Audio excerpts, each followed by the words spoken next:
Let's continue our discussion of Calley Means' book, Good Energy. Today is the 7th part of our interpretation.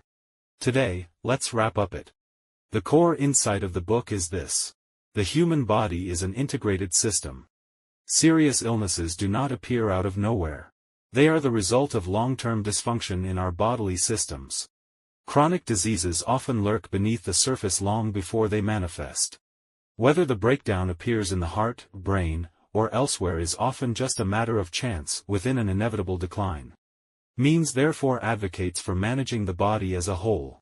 Not the conventional compartmentalized approach of modern medicine, where each symptom is addressed by a different specialist, and most clinical doctors lack training in nutrition. If you prioritize metabolic health, you are addressing the foundation of overall well-being. And today, we take it one step further. We include mental health in this equation.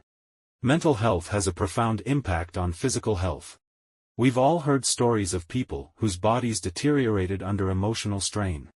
Hair turning white overnight may be a myth, since grown hair doesn't change color instantly, but rapid physical decline under psychological pressure is very real. And what's most destructive isn't acute crisis. It's chronic stress. Modern life is incredibly convenient, but it isn't joyful. 1 in 3 Americans will experience an anxiety disorder in their lifetime. 40% of American women will be diagnosed with depression at least once. 3/4 of young people in the U.S. feel unsafe on a daily basis. More than half of female high school students have reported prolonged sadness or hopelessness in the past year. But what troubles them is often not immediate danger. It could be small things. Friends gathering without inviting you, missing a promotion, worrying about an upcoming test. Or it could be distant events. A school shooting 1,000 miles away, political uncertainty around Trump, or unrest in Europe. These things shouldn't threaten your physical health. But they do. Because they destroy your sense of safety. When your mind experiences stress, your brain activates your entire sympathetic nervous system into a fight-or-flight mode. Hormones like cortisol surge, triggering a fear-based response throughout the body. Cells pause normal operations to focus on defense. Every cell becomes immersed in a stress soup of hormones, neurotransmitters, inflammatory molecules, and neural signals, leading to inflammation and elevated blood sugar. In short, psychological stress causes chemical reactions in the body. If you regularly exercise and maintain good physical condition, your body is better equipped to manage stress. But for those in poor health, stress can be overwhelming. The brain suffers first. Its cells are the most sensitive, making it especially vulnerable to neuroinflammation. If the brain buckles under pressure, emotional regulation collapses, worsening the stress in a vicious cycle.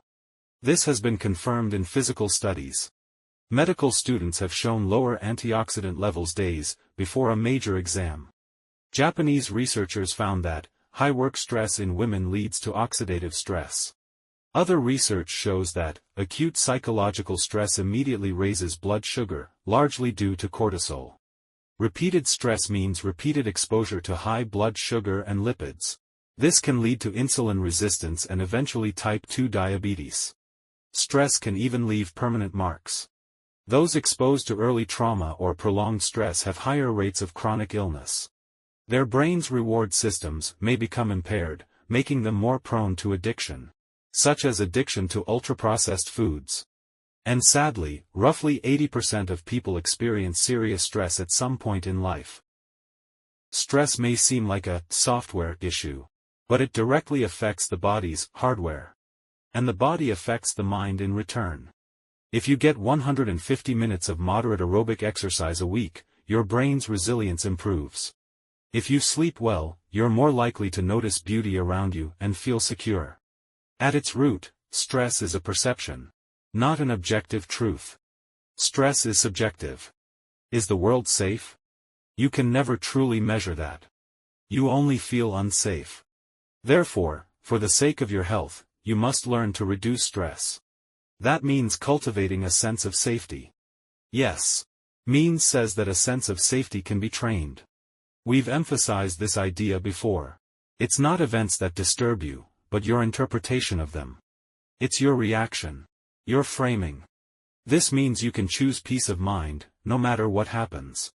Means offers a range of strategies that have been validated by research.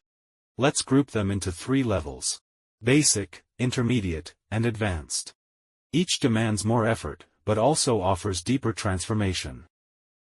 Basic strategies are easy to apply and bring quick relief. Start with using a wearable device to monitor heart rate variability, HRV. All modern smartwatches offer this. High HRV signals mental alertness and stability. When HRV drops, your stress is rising. It's time to take action. Recognizing you're in a bad mental state is a powerful metacognitive ability. Once you're aware, you can step out of the situation. A simple way to calm down is deep breathing. Often, stress comes not from our lives, but from the internet. Bad news spreads more than good. Means recommends digitally disconnecting. If you go for a walk, leave your phone behind. While you're out, engage your senses. Look at plants. Feel sunlight. Smell the earth. Listen to birds. Nature heals. If you can't access real nature, try natural scents. While Means advises removing synthetic fragrances from your home, she recommends lavender essential oil. Studies show it calms the mind and improves sleep.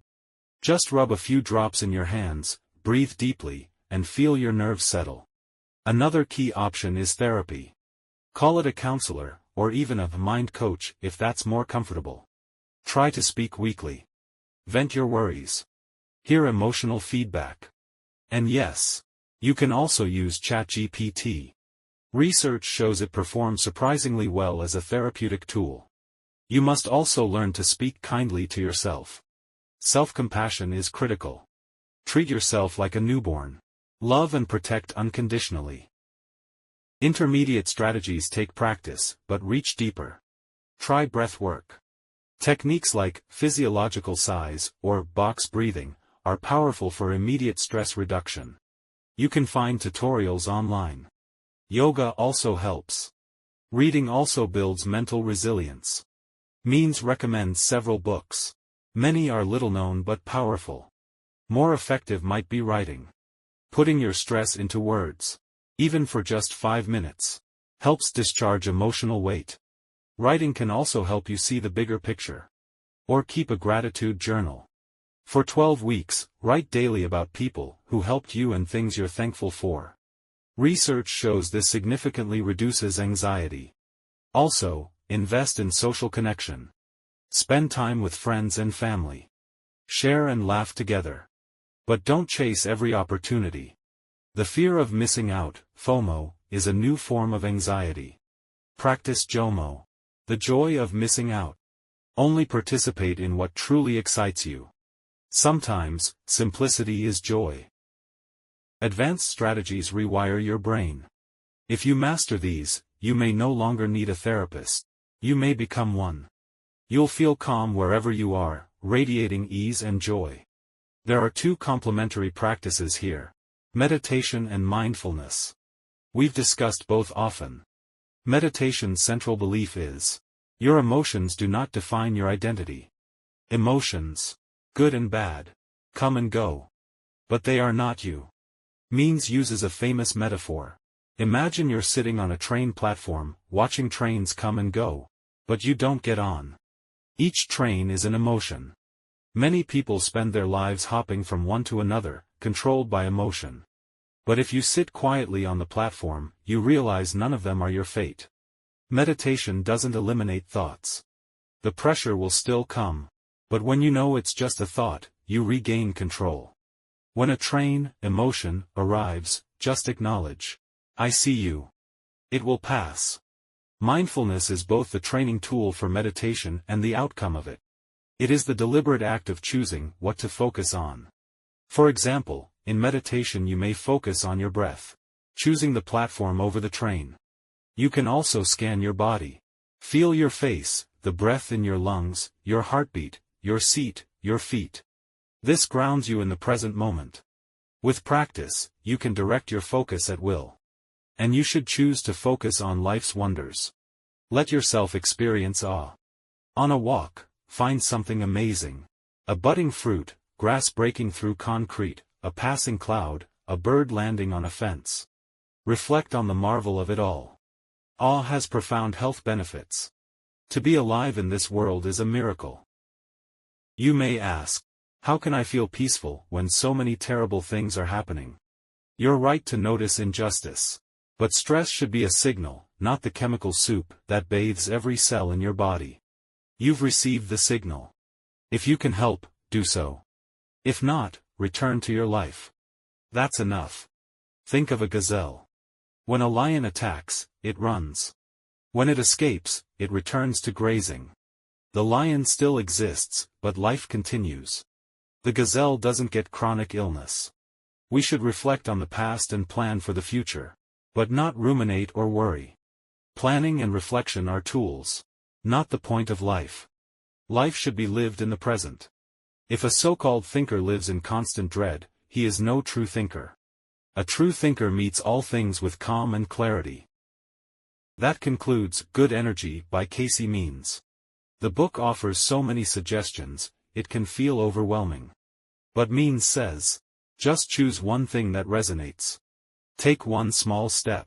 A single win leads to many more. That's it for today's content. Thank you for watching, and I'll see you in the next video. If you feel there is value in this, please like, subscribe to this channel, and leave your thoughts or suggestions in the comments section. Let's grow together and read more good books.